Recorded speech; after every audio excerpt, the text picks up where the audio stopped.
Vida Saúde. Oferecimento Laboratório Santa Clara.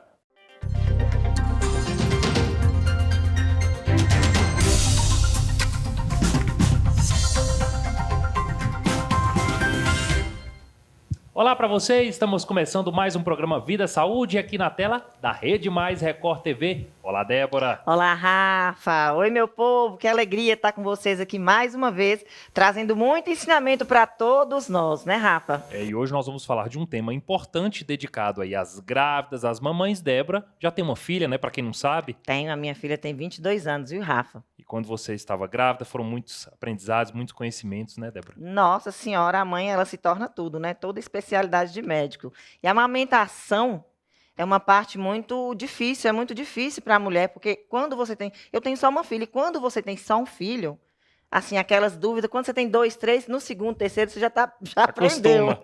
Mas o primeiro é uma fase bem, vamos dizer assim, curiosa. Pois é, e nós vamos falar no programa de hoje sobre o puerpério, uma fase importante aí para as mamães, e nós vamos entender como é que é o atendimento com o ginecologista, muitas dicas e orientações importantes para você aí do outro lado.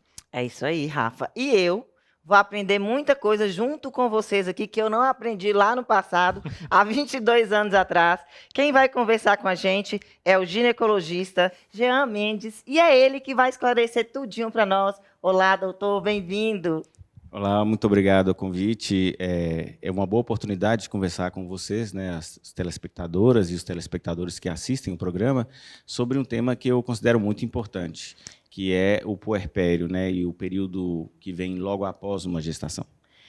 Porque a gente sabe, né? A gente, quando é mulher, que chega lá, engravidou, nasceu neném, chega o puerpério. Eu queria primeiro que você explicasse para quem está em casa o que é o puerpério. Certo, Débora.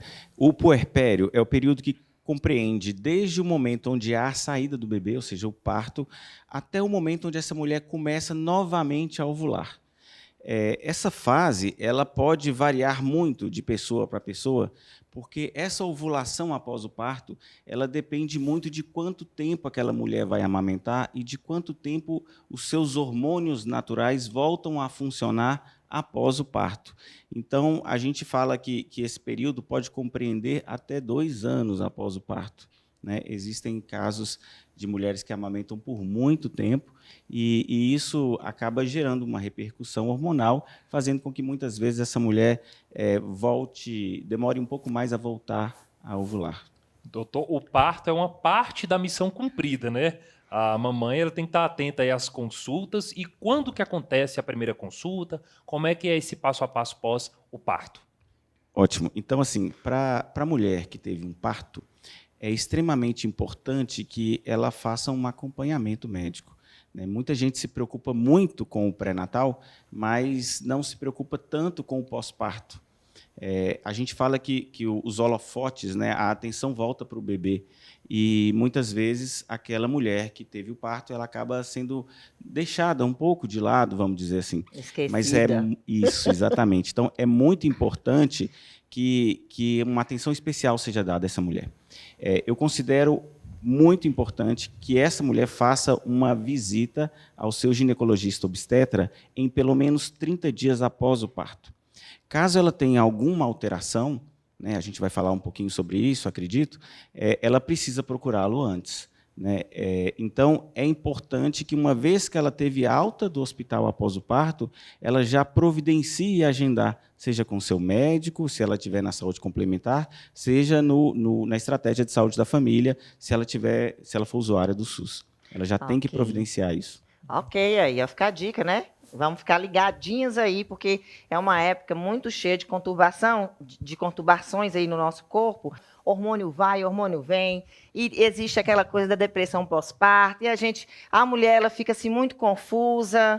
Eu queria que você falasse para a gente dessas alterações. Quais são essas alterações que podem ocorrer no nosso corpo durante a gestação e a amamentação? Pois é, Débora. Todas as mulheres que já viveram uma gestação percebem o quanto isso modifica o corpo delas, o quanto isso modifica o emocional delas. Ninguém passa ilesa por uma gestação, né? Então, há uma certa sobrecarga do organismo da mulher durante a gravidez, há uma grande mudança do seu peso, do seu corpo, da sua mama, né? Existem enormes mudanças, algumas até interessantes, né? Assim, do ponto de vista desejáveis. As mulheres percebem, por exemplo, um aumento grande da quantidade de cabelo e da espessura do cabelo durante a gestação, e que no puerpério acontece justamente o contrário. Pelo declínio hormonal, a mulher começa a perder cabelo, algumas até se assustam com isso. Mas isso é só um detalhe, muita coisa muda no corpo da mulher ao longo da gravidez e também no puerpério. Então, é importante que essa mulher possa identificar o que é normal de acontecer e o que não é, a ponto que ela possa procurar alguém para ajudá-la nessa questão. Muitas mulheres têm preocupado também, porque algumas coisas em seu corpo mudam, e algumas até de forma definitiva no pós-parto, né? Algumas mulheres percebem, olha, meu abdômen distendeu muito, ele nunca mais voltou a ser a mesma coisa, a minha mama desceu, né? Eu tive a formação de gordurinhas em locais que eu não tinha antes, e isso não muda. Outras apresentam até incontinência urinária, né? que pode acontecer também por conta disso. Então, essas questões todas precisam ser levantadas. Existe um certo tabu de que certas coisas não podem ser faladas, aquilo é uma bobagem, mas, na verdade, se aquilo interfere na sua autoestima, na sua qualidade de vida, você precisa procurar ajuda. Olha, Débora, nós falamos aqui de muitas alterações no corpo da mulher. Daqui a pouco nós vamos entender quais as complicações que podem acontecer nesse período do puerpério. Isso mesmo. Nós vamos ficar sabendo já já. É rapidinho. Até já.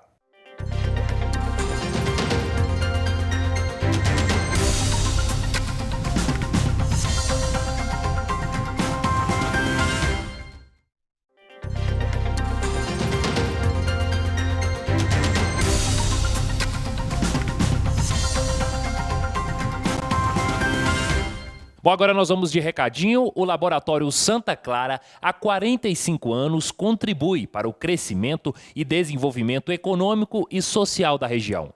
Prestamos serviços em análises e patologia clínica, obedecendo aos princípios da excelência, da ética e da qualidade. Confira nossos serviços e entre em contato com uma de nossas unidades. Laboratório Santa Clara, sempre uma unidade perto de você.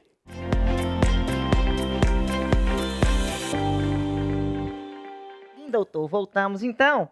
E aí a gente quer saber, assim, nesse período, né? Que a gente já falou sobre todas essas coisas que acontecem com o nosso corpo, né? É o peito, gente, vamos falar a verdade, o peito dá uma caída, o quadril abre, é a barriguinha aqui, né? Com aquela protuberância, o cabelo, como você já falou, a mulher não dorme durante a noite, amamentando o dia inteiro, e quando não consegue, é aquela loucura. Como que ela pode se cuidar? Certo, Débora. Então, é muito importante, primeiro, que haja o que a gente chama de rede de apoio, né? Porque, como você citou, não é fácil para a mulher que está saindo de um parto, muitas vezes desgastante, ela entrar numa rotina de privação de sono, de cuidados com o bebê, que os cuidados do bebê não se encerram, né, com a amamentação. São muitos os cuidados.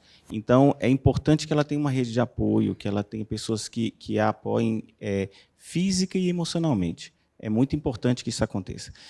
Sobre essas questões que foram levantadas, de possibilidades de alterações no organismo, você citou algumas aí que chamam muito a atenção das mulheres. A questão da mama, né? Vamos começar por isso.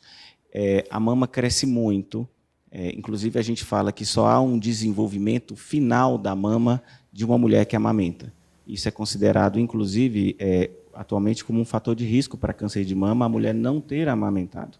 Então, a mama ela só tem o seu desenvolvimento final com a amamentação, porque as glândulas mamárias aumentam muito. E isso, em mulheres, sobretudo mulheres de mamas menores, elas percebem que há realmente uma queda, porque quando essa mama regride um pouco, ela acaba perdendo, às vezes, sustentação. Isso pode abalar a mulher emocionalmente, né, se aquilo incomodar muito esteticamente. E existem inúmeras alternativas hoje, né, no campo da cirurgia plástica para isso. O que eu recomendo em relação a essa questão é que o ideal seria que essa mulher terminasse a sua prole, terminasse todos os seus filhos antes de considerar mexer na mama, né? Mas Outra vez. então, algumas cirurgias mamárias, como prótese de mama, simplesmente, não costumam interferir na amamentação. Mas outras cirurgias, como a que a gente chama de mastopexia, que é aquela cirurgia redutora da mama, ela pode interferir muito na amamentação. Então, essa mulher pode, numa gestação subsequente a essa cirurgia, ela pode não conseguir amamentar. E quando a mulher não consegue amamentar, é um outro problema sério, porque esse leite fica retido, ele costuma inflamar a mama. Isso Fica pode, duro, né? Fica duro, Porque às vezes o peito inflamado. sai daqui assim, e o peito fica duro e não Fica. sai o E leite. quando ele fica duro, aí que a criança não consegue amamentar mesmo.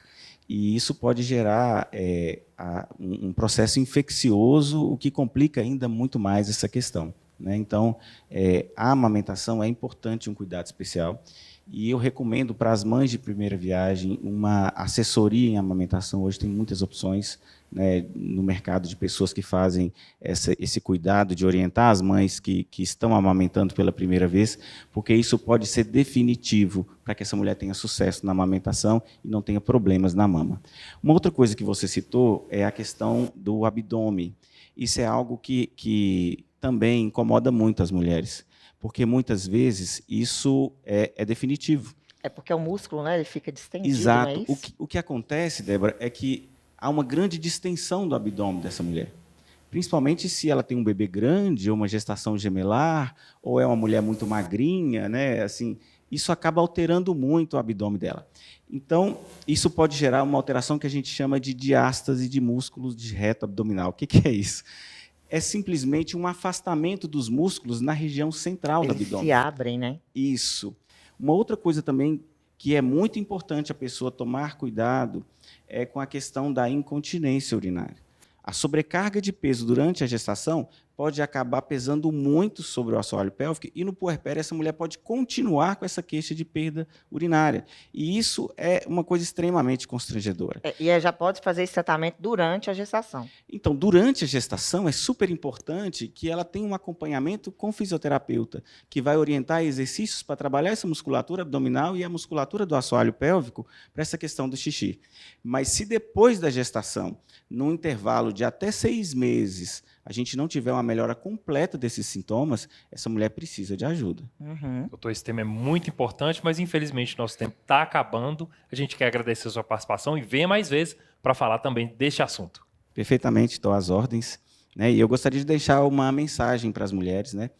Como o tempo foi muito curto, não deu para a gente falar tanta coisa, é importante que você, ao perceber sintomas, ao perceber alterações, alguma coisa que te incomoda, busque ajuda. E uma outra questão, uma última questão, a depressão pós-parto, o baby blues, é uma coisa também muito importante para a mulher ficar atenta. Existe sempre uma certa melancolia após o parto, dada a queda hormonal. Se isso acontece numa intensidade maior, que essa mulher não consegue cuidar de si, ela quer ficar só deitada o dia inteiro, por favor, procurem ajuda. Isso pode estar evoluindo com um quadro de depressão pós-parto e isso precisa ser tratado. No mais, então, muito obrigada pela sua presença. Informações importantíssimas hoje, né, Rafa? Com certeza. A gente agradece também a sua audiência. Até a próxima. Até!